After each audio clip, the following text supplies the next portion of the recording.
બરાબર એમાં તમે કહું છું તાત્કાલિક આપે રસ્તામાં ઇન્ક્વાયરી કરે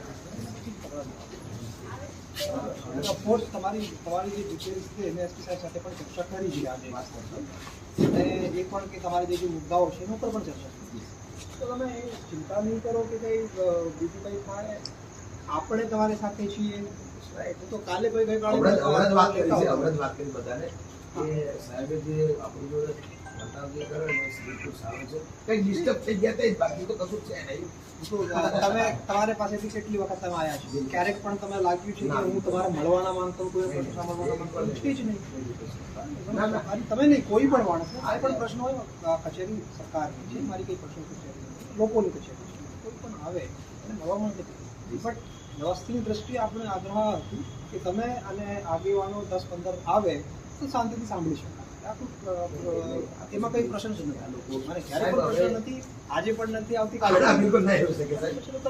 આજ કહીશ કે તમે અહીંયા બેસો એના કરવા કરતા તમારી વાત સાંભળી લીધી છે તમારા પ્રશ્નો પણ સાંભળી લીધા છે અને તમારી જે રજૂઆત છે એ પણ બધી જોઈ છે એની સામે બધા જે તમે મેટ્રોપોલિસમાં અટકાય તો પણ થઈ ગયું છે 12 લોકો બીજા 12 24 પર બીજા પોલીસ તપાસ બધું જ કરશે મને જ માનીને કે એવું થઈ ગયો હતો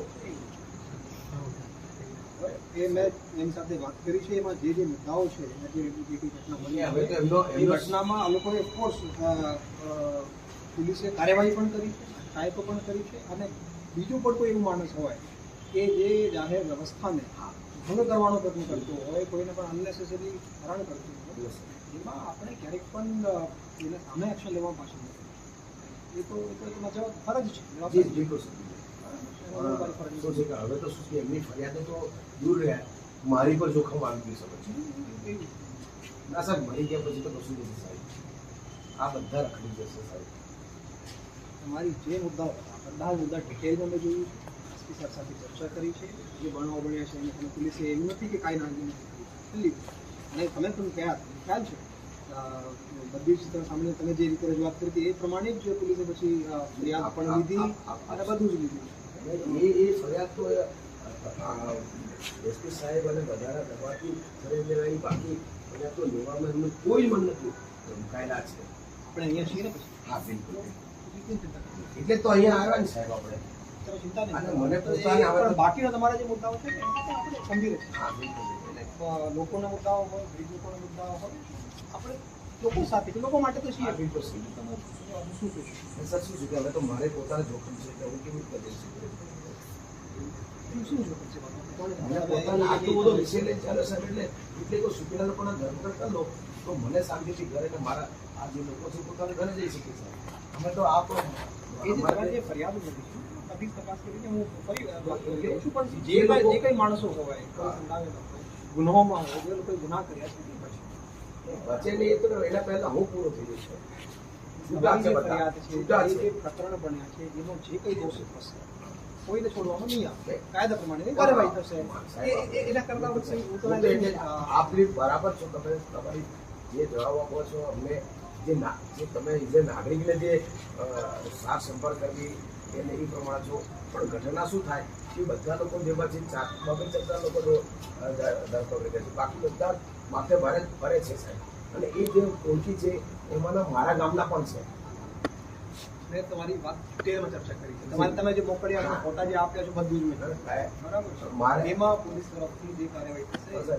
આ તો થશે અને બરાબર થશે ફરીથી જોઈને હું તો આપણે આશા રાખીએ છીએ આપ જ કરી શકશો આપ જ કરી શકીએ અમે કેવી રીતે કરી શકીએ જે ગુંડાઓ બહાર ફરે છે ને માથે બહાર ફરે અમે કેવી રીતે જઈ શકીએ આ જ અહીંયા સુરક્ષા છે અમારી ફરીથી વાત કરી એમાં જે કંઈ બીજો પણ દોષિત અને એમાં તો જે ધરપકડ થઈ જાય અને જે એક્શન લેવાઈ જાય સુરક્ષા તો ઓલરેડી આપો છો જ થયું પણ છે એવું થયું છે આ તો સુરક્ષા એમાં પણ પડે એટલે બાકી તો લાગતું હોય કે નહીં એની પદ્ધતિ રીતે તપાસ કરશે પદ્ધતિમાં હું પૂરો થઈ જાઉં પબ્લિક મરી જાય સાહેબ એ વાત છે જે પ્રકરણ છે એની હું ફરીથી કહું છું આ જ વસ્તુ ફરીથી કહું છું કે પ્રકરણ થયું છે એમાં પોલીસ દરેક બધી જ રીતે તપાસ કરશે જે પણ ગુનાહિત માણસ હોય એકને પણ છોડી દેવામાં આવશે નહીં, બિલકુલ.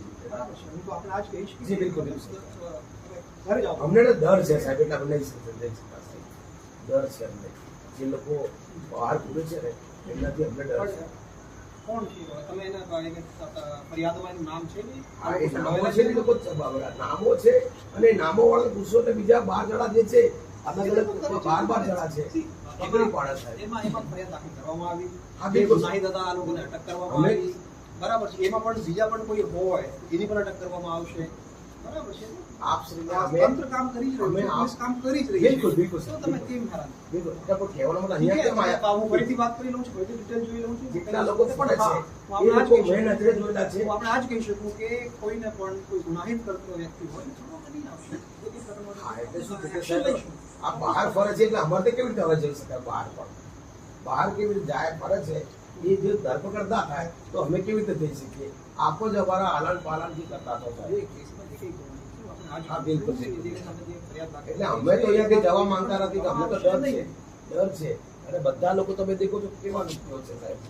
કોઈ રાજકીય સુરક્ષા નથી, કોઈ પ્રશાસન ને પોલીસની સુરક્ષા નથી. ત્યાં અમને પોલીસ જ એમની સાથ આપે છે સાહેબ. બીજું તો એટલે તો અમે એમ બેઠા પોલીસ સાથ આપતી હોત તો કે આ ગુના દાખલ કર્યો હોત તાત્કાલિક. નતા કરતા સાહેબ, નતા કરતા. નતા 3 દાડા પછી ગુનો દાખલ કર્યો સાહેબ. અને પછી એમની પર બીજી જગ્યાએ હુમલો થયો છે સાહેબ.